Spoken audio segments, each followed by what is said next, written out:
âge de l'Église. Il dit même, et ceux qui doutent de ce livre, ça c'est dans un autre titre, l'enseignement sur les oins du temps de la fin, c'est-à-dire les vrais et les faux croyants, les vrais et les faux prédicateurs, oints par l'Esprit dans les derniers jours. Et dit, et tous ceux qui doutent de ce livre-là, de vérité qui s'y trouve, ils prouvent qu'ils n'ont jamais eu la vie éternelle. Entre autres, Eva de France, il est là-dedans. Alors, c'est pour ça que j'ai écrit aussi un gros livre sur les blasphèmes et tromperies d'Eva de France, qu'il a proféré contre le prophète Branham sur le 7e sceau, sur les 7 tonnerres, les prophéties des saintes écritures. Bon, on les appelle prophéties scripturaires. Ouais. Donc la Bible a déjà parlé de ça. C'est-à-dire, la Bible en a déjà parlé, ça ne peut pas arriver autrement. Là, nous avons suivi l'autre information, que cette guerre-là a duré 50 ans. 50 ans. Seulement, c'est intermittent, comme le courant que nous avons. Vraiment. Il y a le délestage. Ça part, ça revient. Ça part, c'est rétabli. La guerre, là, n'aura plus de fin. Surtout pas celle-là. Israël a compris que le monde entier est contre lui. Et que là, autour même, là, les voisins, là, c'est eux, Satan pour eux. Les choses qu'ils sont en train de découvrir, regardez vous-même la longueur des tunnels construits dans le but de laisser John Wesley, 6e âge de l'Église. Ceux qui étaient avec lui, c'est-à-dire avec son message, au temps de la fin ici, dans cette période différente. Par son cri, il va réveiller tous les vrais croyants qui se sont endormis dans la foi. Il a dit, ils vont se réveiller fraîchement. C'est comme s'ils n'étaient même pas passés par la mort. Mais ils vont se réveiller étant jeunes, complètement rendus forts par le rétablissement. Et les croyants qui attendaient, comme nous continuons à attendre, nous étions, nous aussi dans la foi. Et puis nous allons passer seulement de la mort de ce corps à un autre corps immortel. Nous serons transmués et rendus complètement forts et jeunes pour toujours, la relève, jusqu'aujourd'hui. Donc voilà ce que je peux dire. J'ai eu l'occasion d'être avec Eva de France. Très bien. Mais pas avec William Marion Branham. Parce non, que je ne l'ai même pas vu. Oui, très bien. On comprend. Même Baruti. Même Dioka. Baruti et Dioka, c'est la même chose. Très bien. Mukuna. Mukuna qui a été de la génération de nos pères. Très bien. Dans la chair. Il n'a jamais vu William Branham. Parce que William Branham est parti de la terre en 1965. Mais le message du temps de la fin a pénétré notre pays, appelé anciennement Zaïre, à l'époque de M. Mobutu en 74. 74. 75, oui. 75. 75. Donc 9 ans après la mort de... L'esprit de supplication, pour qu'il commence maintenant à être humble. Que l'arrogance se termine. Qu'il s'humilie. Qu'ils comprennent qu'ils ont beaucoup souffert, comme ils continuent à souffrir. Et qu'ils implorent la grâce du Seigneur. Et que le Seigneur se montre. Le Seigneur va se montrer à eux. Il va leur montrer les mains avec les plaies, les blessures et les pieds. Ils vont beaucoup pleurer. L'Écriture dit qu'ils vont beaucoup pleurer. Chaque famille séparément. La famille de David, séparément, on commence comme ça. La famille de Manassé à part, la famille de Tel à part, la famille de Benjamin à part, et les femmes séparées, toujours. Et le Seigneur va leur accorder le pardon ce jour-là. Donc 3 ans et demi de ce ministère-là. Et après qu'il soit sauvé et marqué du sceau, ça c'est aussi l'écriture que vous trouvez dans Révélation au Apocalypse chapitre.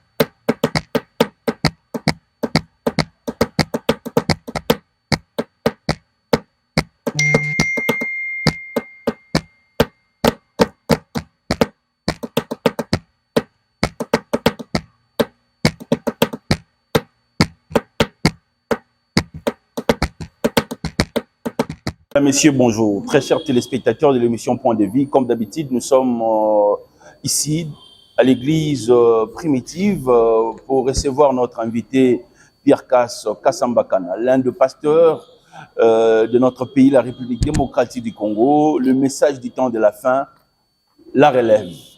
La dernière émission que nous avons tournée avec le frère Pierre Kass, a ibisaki biso likambo etali relève ndenge botina yiba question ndenge nga na yango na kotuna invité Pierre Kassambakana. Shalom. Shalom. Pierre Kass, c'est notre 4e série à émission avant de commencer à Soukambula.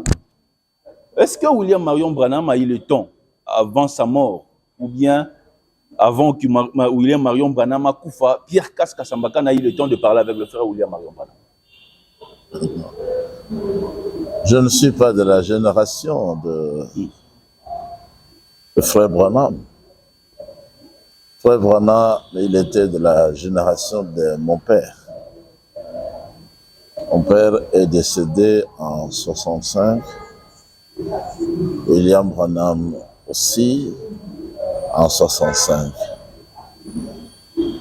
Et en 65, moi j'avais 11 ans. Mais c'est l'année où mon père est décédé, William Branham également. Alors vous comprenez que je ne pouvais pas avoir eu l'occasion de parler avec le prophète du Seigneur. Par contre, j'ai eu beaucoup d'occasions de parler avec celui qui a succédé à William Branham, appelé de Dieu lui aussi, de Van Frank. J'ai parlé avec lui, c'est-à-dire j'ai vécu avec lui dans le ministère. C'est d'ailleurs lui qui était notre enseignant. Moi, je l'avais adopté en particulier pour être le mien. J'ai parlé avec lui beaucoup, ici et en Europe, chez lui à Krefeld. J'ai eu même le temps de discuter avec lui. Il va être franc. Ouais, pour lui faire revenir à la vérité du message, le message qu'il nous a apporté. Malheureusement pour lui, heureusement pour moi, il a été trouvé méchant et puis faux. Faux. Et moi, je te confirme comme vrai dans le ministère quant à la connaissance de la révélation message que le Seigneur nous a donné sur la ligne concernant les 7 sceaux. Les 7 sceaux, l'ouverture, c'est ça le message. Après l'ouverture, au numéro 1, William Branham a placé puissamment d'abord le mariage et le divorce. Sur ces 2 questions, il est tombé, il a échoué, et même c'était ici au stade, juste derrière nous ici, au stade du Vemey. Tout le monde avait vu qu'il a abandonné le message, tout le monde a tourné les regards vers moi. Depuis le stade du Vemey, appelé anciennement Tata Raphaël, stade catholique, c'est là qu'il est tombé que nous avons pris la relève. jusqu'aujourd'hui. Donc voilà ce que je peux dire. J'ai eu l'occasion d'être avec Evald Frank. Très bien. Mais pas avec William Marion Branham. Parce Non, que je ne l'ai même pas vu. Oui, très bien. On comprend. Même Barouti. Ouais, ouais. Même Dioka. Barouti dit que c'est la même chose. Très bien. Mukuna. Mukuna qui a été de la génération de nos pères. Très bien. Dans la chair. N'a jamais vu William Branham. Parce que William Branham est parti de la terre en 1965. Mais le message du temps de la fin a pénétré notre pays, appelé anciennement Zaïre, à l'époque de M. Mobutu en 74. 74. 75, oui. 75. 75. Donc 9 ans après la mort de William Marion Branham, le message est rentré ici à Ex-Zaïre. Avec Mukuna, oui, qui a invité Evald Frank ici. Très bien. Mesdames, Messieurs, beaucoup de questions aujourd'hui, 35 minutes, avec l'invité principal de l'émission Point de Vie, Pierre Kassambakana. Est-ce que le frère William Marion Branham a prêché aussi le message du temps de la fin? Est-ce que le frère William Marion Branham insistait aussi sur la polygamie? Est-ce que lui-même aussi était polygame? Vous posez la question comme dirait Evald Frank dans le mensonge. Dans le mensonge, Evald Frank, il a dit William Branham n'a jamais lu le livre appelé Exposé de cet âge de l'Église et il ne l'a jamais écrit, alors que c'est le livre de William Marion Branham. Son unique livre qu'il ait écrit est intitulé Exposé de cet âge de l'Église. C'est là qu'il a placé presque tout, sauf le mariage et le divorce. Mais la semence du serpent y est, et d'autres enseignements, y compris même les 7 prophéties que le Seigneur lui avait données par révélation un dimanche matin en 1933. Alors, il a exposé ça dans ce livre-là, nous l'avons. Evald Frank, pour mentir et pour éloigner les gens de cette vérité qui se trouve dedans, cette vérité d'ordre général, il dit ce n'est pas le livre de William Branham, il ment. Et puis il dit, William Branham dit lui-même qu'il n'a jamais lu ce livre-là. Evald Frank dit, et comment peut-il l'avoir écrit alors qu'il ne l'a jamais lu? Il mentait. Toujours moi. J'ai repris ici, dans cette assemblée. Ici dans l'église. En étude. Ouais. Les enseignements de William Branham, là où il parle lui-même de ce livre-là. Nous avons découvert que c'est juste le contraire que le prophète Branham a dit à travers 5 ans.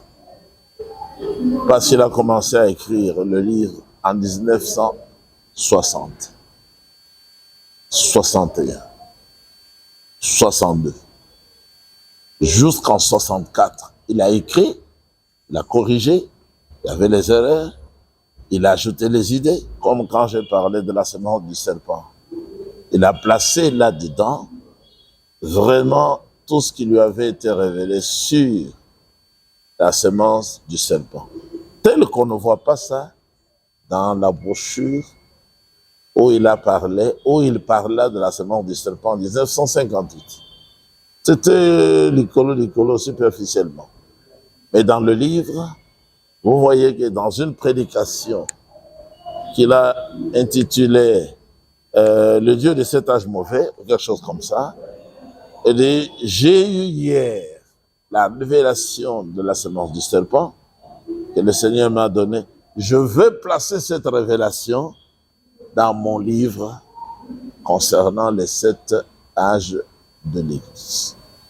Il dit même Et ceux qui doutent de ce livre, ça c'est dans un autre titre, l'enseignement sur les oins du temps de la fin, c'est-à-dire les vrais et les faux croyants, les vrais et les faux prédicateurs, oints par l'Esprit dans les derniers jours.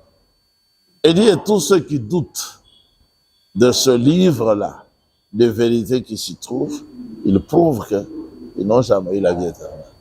Entre autres, Eva de France, il est là-dedans. Alors, c'est pour ça que j'ai écrit aussi un gros livre sur les blasphèmes et tromperies d'Eva de France, qu'il a proféré contre le prophète Branham sur le 7e sceau, sur les 7 tonnerres, sur le mariage et le divorce, sur le livre de William Branham. Ce livre-là reprend tout ça, tout ce que je viens de dire. J'ai relevé tout. J'ai placé là-dedans. C'est comme ça. Très bien. Pierre Casse, nous avons beaucoup de questions aujourd'hui à vous poser. Le premier thématique que nous allons discuter aujourd'hui, c'est par rapport à l'enlèvement de l'Église. L'Israël aujourd'hui est touché par la Palestine. Vous avez insisté sur ça dans notre dernière émission. Est-ce que le retour de Jésus-Christ est égal à l'enlèvement? Est-ce que Jésus-Christ va revenir avant ou après l'enlèvement? Bon. Le but final du message du temps de la fin, c'est le retour de Christ. Le retour de Christ signifie aussi l'enlèvement de l'Église de ce Christ-là. Il le retourne pourquoi? Il le retourne sans mettre les pieds sur la terre pour prendre son Église, épouse, et l'enlever. Donc le retour de Christ, c'est pour l'enlèvement ou être pris en haut par ce Seigneur-là, cette église qu'il a commencé en l'inaugurant lui-même à Yerushalayim, là où il y a les combats. C'est pour cela aussi qu'il y a les combats à cause de la haine et de la jalousie des voisins. Qu'il a continué en France, qu'il a amené aussi en Angleterre, en Irlande, là où les messagers, les différents messagers de l'Église avaient vécu tour à tour. Finalement, il l'a amené à Jeffersonville, aux États-Unis d'Amérique, là où William Branham a vécu et a donné l'ensemble du message. Dans cette ville-là, où nous avons, nous aussi, notre grande assemblée qui dirigeait le serviteur du Seigneur Thomas Calogi. Donc, le retour, c'est en même temps l'enlèvement. Le retour, c'est lorsque lui, il quitte le ciel. Il descend, comme il avait promis dans Jean 14. Je m'en vais pour vous, les apôtres, mes disciples, réjouissez-vous. Je m'en vais pour que je vous envoie le consolateur, le Saint-Esprit. Je m'en vais, mais je reviendrai pour vous prendre.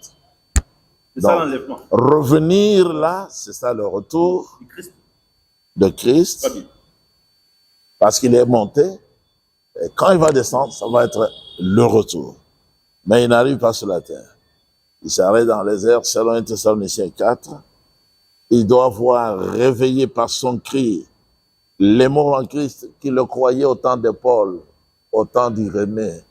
Ils étaient avec Martin, les croyants qui croyaient Colomban, ceux qui étaient avec Martin Luther en Allemagne, ceux qui étaient en Angleterre avec John Wesley, 6e âge de l'Église, ceux qui étaient avec lui, c'est-à-dire avec son message, au temps de la fin ici, en cette période différente. Par son cri, il va réveiller tous les vrais croyants qui se sont endormis dans la foi.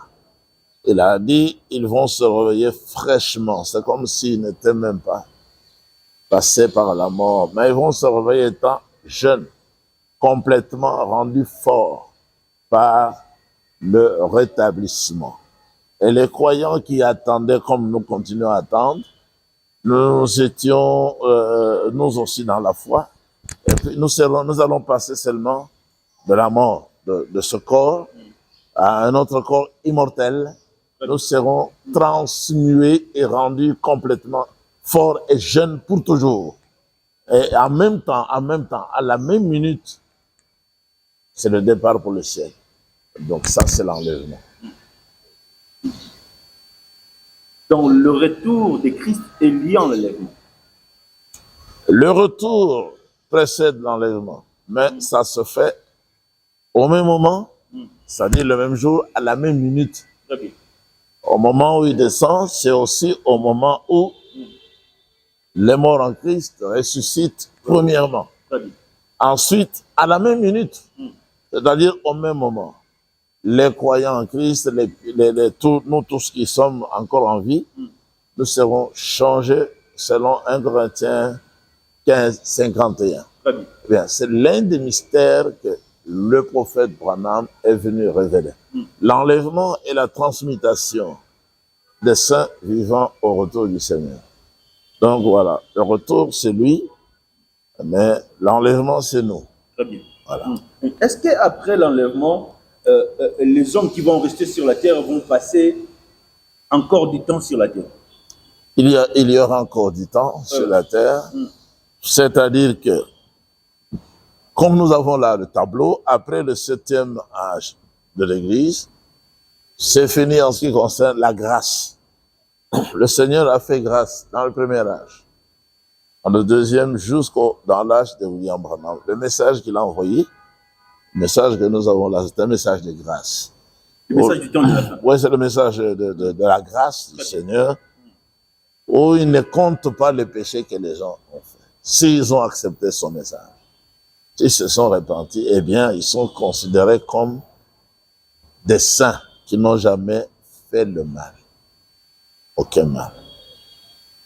Alors, avec l'enlèvement, vous comprenez que l'esprit est monté avec l'église épouse. La grâce est partie, où? En Israël. À ce moment-là, il restera 3 ans et demi pour que les 2 prophètes hébreux que vous voyez dans Matthieu 17 et Marc 9, Élie et Moïse, les gens qui ont été enlevés et qui sont gardés pour le travail futur, le même travail qu'ils avaient fait quand ils étaient sur la terre. Moïse va reprendre son ministère de changer les eaux en sang, de maudire encore la terre. Il va le faire, comme il avait maudit la terre en Égypte lors de la délivrance de Béni Israël.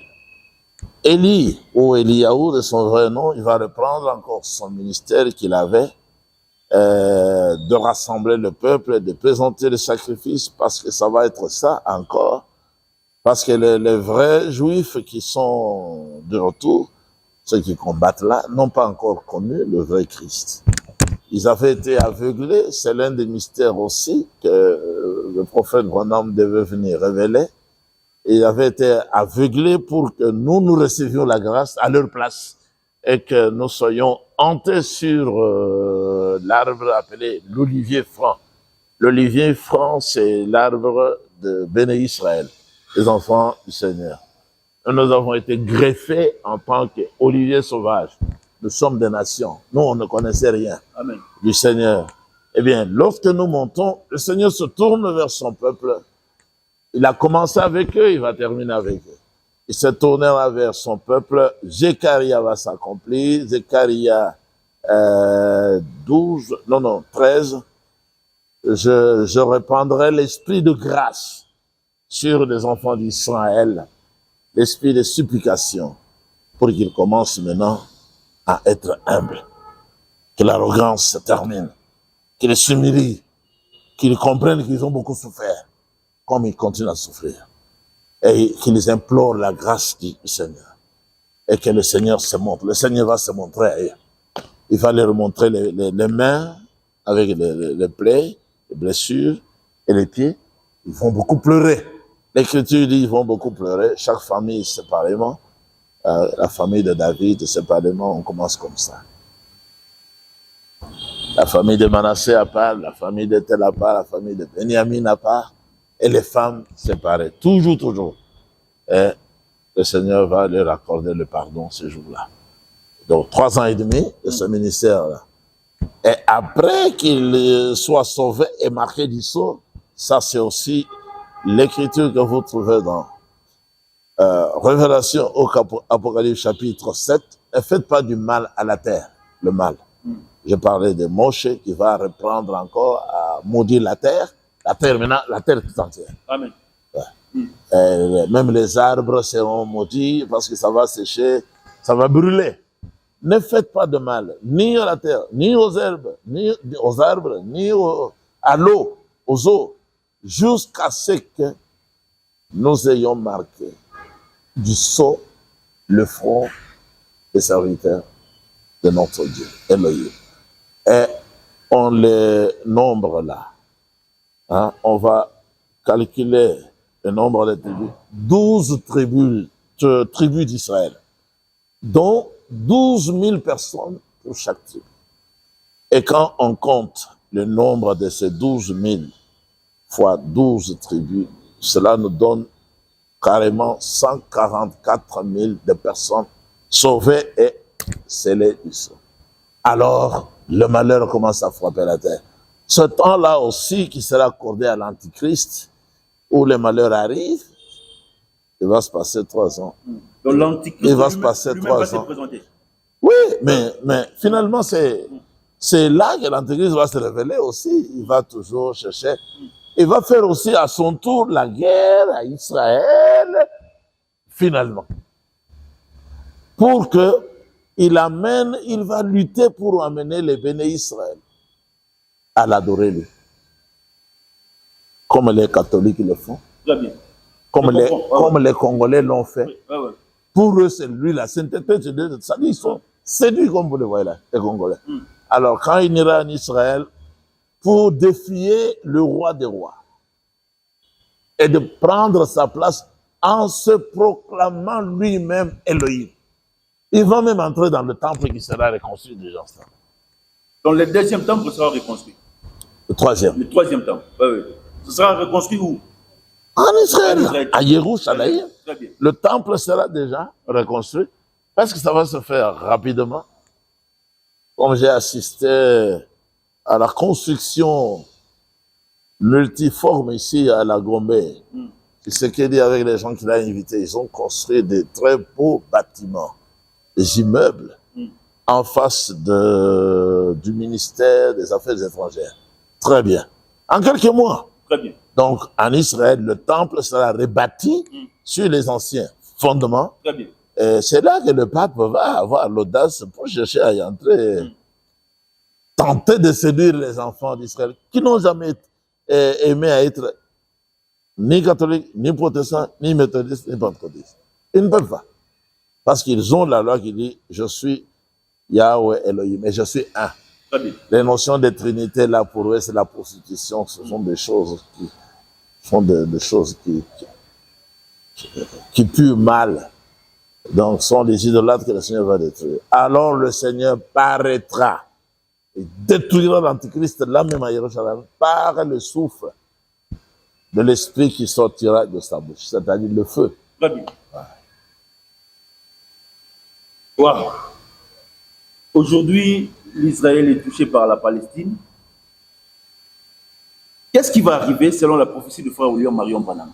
Est-ce qu'il y aura un temps où cette guerre va terminer ou ça sera une guerre continue? Non, ce n'est pas la prophétie de William Marion Branham. Ce sont les prophéties des Saintes Écritures. Bon, on les appelle prophéties scripturaires. Donc la Bible a déjà parlé de ça. C'est-à-dire la Bible en a déjà parlé. Ça ne peut pas arriver autrement. Là, nous avons suivi l'autre information. Que cette guerre-là a duré 50 ans. 50 ans. Seulement, c'est intermittent. Comme le courant que nous avons. Vraiment. Il y a le délestage. Ouais, ouais. Ça part, ça revient. Ouais, ouais. Ça part, c'est rétabli. La guerre, là, n'aura plus de fin. Surtout pas celle-là. Israël a compris que le monde entier est contre lui. Et que là, autour même, là, les voisins, là, c'est eux, Satan pour eux. Les choses qu'ils sont en train de découvrir, regardez vous-même la longueur des tunnels construits dans le but de les surprendre, puis de les effacer de la carte. Ils n'arrêteront pas cette guerre-là. Ça ne s'arrêtera pas. Donc l'Écriture dit, la fin de cette guerre-là,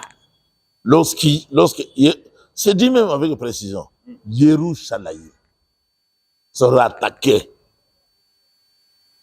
Lui va faire de Jérusalem une pierre qui pèse. C'est-à-dire qu'on ne peut pas soulever. Vous essayez, vous êtes détruit, écrasé. Si vous tombez sur cette pierre, vous êtes vous-même détruit. Vous allez vous éparpiller. C'est Jérusalem là. Il y a des esprits catholiques, protestants et autres, qui pensent que Jérusalem que nous voyons là, Israël qui est là, qui combat là, ce n'est pas Israël de la Bible, mais voilà. Être étourdi, c'est bien cela. Les Congolais que nous sommes ici, nous avons toujours été ce que nous sommes. Nous sommes les Congolais. Depuis longtemps.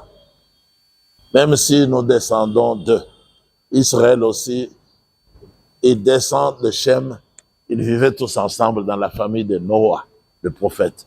Mais c'est là, le Seigneur lui-même a appelé Abraham, le père de la foi, il l'a conduit au dehors. Je te montrerai là où tu vas rester. Le pays, c'est ce pays-là.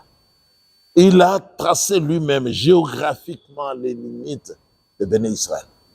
C'est-à-dire quoi? Tous ceux qui combattent Israël, ils combattent la volonté du Seigneur. Eh bien, ils n'ont pas affaire à Israël. Ils ont affaire à celui qui a tracé les limites et qui a accordé. C'est le Créateur qui a accordé cette terre, cette partie-là, qu'on appelle le croissant fertile, à son peuple béni. J'ai aimé Jacob, mais je n'ai pas aimé Esau. C'est ça. C'est ça que nous voyons. Mais pourquoi l'Église ne prêche pas ça? Vous n'insistez pas sur ça? Quelle Église? L'Église, c'est nous. Ouais, l'Église primitive. Nous insistons. Ouais. Donc, hormis l'Église primitive, les autres églises... Non, ils ne connaissent pas ça. Ouais. Il faut avoir reçu un vrai prophète de la Bible comme William Branham, avoir reçu un vrai apôtre comme Evan Frank. Evan Frank a pris chez William Branham et les deux avaient la connaissance prophétique sur notre temps parce que le message du temps de la fin est venu de la part du Seigneur pour être la lumière, comme la lumière que nous voyons, pour éclairer les événements. Le prophète Branham a même enseigné sur les événements modernes sont rendus clairs par la prophétie. Parce qu'il était prophète. Donc les événements que nous voyons, qui arrivent à gauche et à droite, sont rendus clairs par la prophétie. Donc via cette guerre, le Vatican sera touché. Le Vatican est visé. Ouais. Le Vatican est visé. Ouais. Parce qu'il y a des gens qui sont éclairés, comme les Russes sont éclairés. Ils ont aussi de l'influence juive. Ce sont des gens qui ont lu la Bible, qui avaient rejeté l'Église catholique il y a longtemps, qui avaient refusé aussi de croire en des religions, pas en la Bible, à cause de l'Église catholique. Donc, là où William Branham a dit clairement, mais c'est l'Écriture aussi, les 10 cornes haïront la prostituée, la dépouilleront, la consumeront par le feu, consumée par le feu. Apocalypse 17. Donc Pierre Casse aujourd'hui est contre ces hommes de Dieu qui ont l'habitude de nous prêcher la seconde venue de Christ. Quel homme de Dieu? C'est lui qui a prêché la seconde venue de Christ abondamment. Ouais. C'est Evan Frank. Je suis contre lui. Oui. Parce qu'il a trompé le monde entier avec des faussetés. Il est déjà dans la perdition. Mais du côté prophétie, il a présenté la vérité parce que c'est la prophétie. Du côté enseignement, il est tombé. Nous l'avons laissé, nous l'avons maudit. Maintenant, les autres hommes de Dieu, c'est lesquels? Ce sont des tricheurs. Les autres, les pentecôtistes, sont des tricheurs. Ils n'ont pas eu de prophète qui leur a parlé du temps du retour de Christ. Ceux qui parlent du retour de Christ, c'est sur quelle base? Non pas de message. Mais si William Branham en a parlé, si Evan Frank en a parlé, c'est parce que le message. Aujourd'hui, l'Église est préparée pour le retour de Christ. Deuxième émission, troisième ezali, quatrième ezali, ce qui y a nous sommes arrivés à la fin. C'était notre invité Pierre Kaska Sambakana, notre invité de chaque mardi dans votre émission Point de Vie. Restez scotchés Simon Dieu à travers notre programme. Ciao.